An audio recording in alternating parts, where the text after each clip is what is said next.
Hello বন্ধুরা, তোমরা সবাই কেমন আছো? আমি খুব ভালো আছি। আজ তোমাদের সঙ্গে একটা ক্রস স্টিচের টিউটোরিয়াল শেয়ার করতে চলে এলাম। এই ক্রস স্টিচটা করার জন্য আমি দুদিকে দুটো দাগ টেনে নিয়েছি এবং ওই দাগে 1 সেন্টিমিটার করে কিছু মার্কিং করে নিয়েছি, যাতে সেলাইটা সমান হয়। আমার কাপড়ের কালারটা মোটেও পিঙ্ক কালারের ছিল না, একটা খুব সুন্দর পিচ কালার ছিল, কিন্তু ক্যামেরাতে কালারটা অরিজিনালি আসেনি, আর সুতোর কালারটাও অরিজিনাল আসেনি। কাপড়ের সুতোর কালারটা এত সুন্দর লাগছিল, তাই আমি এই সুতোটা চুজ করেছিলাম এই সেলাইটা করার জন্য। কিন্তু যখন রেকর্ডিং হচ্ছিল তখন আমি দেখলাম যে অরিজিনাল সুতোর কালারটা আসেনি। আমি এখানে নর্মাল যে জামা কাপড় সেলাই করা হয় সেই জামা কাপড় সেলাই করার সুতোটাই ব্যবহার করেছি, আর আমি এখানে 7 তার সুতো ব্যবহার করেছি।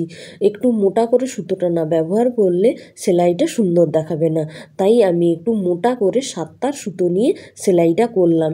এর আগে এই নর্মাল সেলাই সুতো এত মোটা করে আমি কোনো কাজ করিনি।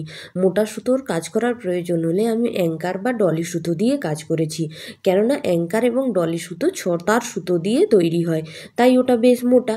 কিন্তু আমার এই কালারটা খুব পছন্দ হয়ে গেছিল বলে আমি ভাবলাম যে এই সুতো দিয়েই কাজটা করি, কিন্তু এই সুতো তো প্রচুর পাতলা, তাই আমি 7 তার সুতো নিয়ে মোটা করে একটা সুতো তৈরি করে নিলাম। যেহেতু আমি ক্রস স্টিচ সেলাই করছি, তাই প্রথমেই আমি আড়াআড়ি করে স্টিচটা করে নিচ্ছিলাম। এই সেলাইটা করার অনেক ধরনের পদ্ধতি আছে, আমি তো সেই রকমই বিভিন্ন জায়গায় দেখেছি, কিন্তু আমার এই পদ্ধতিটাই সবচেয়ে ভালো লেগেছিল।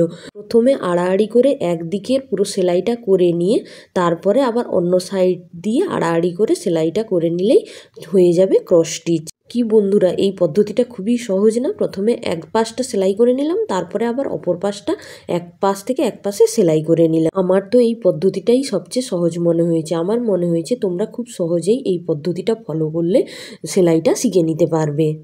তোমরা কে কোথা থেকে আমার ভিডিওটা দেখছো তোমরা কমেন্ট করে জানিও কিন্তু। আর কেমন ঠান্ডা তোমাদের এলাকায়? আমাদের এদিকে তো প্রচুর ঠান্ডা পড়েছে, ঠান্ডায় তো কোনো কাজই করা যাচ্ছে না। ঠান্ডায় এত হাত কাঁপছে যে সেলাইয়ের স্পিড অর্ধেক কমে গেছে, তাই তাড়াতাড়ি কোনো কাজই করতে পারছি না। তোমরা কিভাবে সেলাই করছো এত ঠান্ডার মধ্যে জানি না বন্ধুরা, আমি কিন্তু সেলাই করতে পারছি না এত ঠান্ডায়। হাত তো থরথর থরথর করে কাঁপছে ঠান্ডার জন্য। সেলাইটা কেমন লাগলো তোমরা অবশ্যই কমেন্ট করে জানিও। তোমরা যদি কমেন্ট করো তাহলে আমার খুব ভালো লাগবে, আমি আবার নতুন নতুন সেলাইয়ের ভিডিও তোমাদের জন্য শেয়ার করব, যাতে তোমরা ওখান থেকে সহজেই শিখতে পারো। কিছু দিদিভাই আছে যারা সবসময় আমাকে ভালোবাসা দেয়, আমার ভিডিওতে খুব ভালো ভালো কমেন্ট করে। তোমাদের যদি আমার ভিডিও ভালো লাগে তাহলে অবশ্যই অবশ্যই করে লাইক করো, কমেন্ট করো এবং ভিডিওটা শেয়ার করে দিও। তোমরা যদি ভিডিওটা শেয়ার করো তাহলে আরও অনেক নতুন বন্ধুদের কাছে ভিডিওটা পৌঁছে যাবে।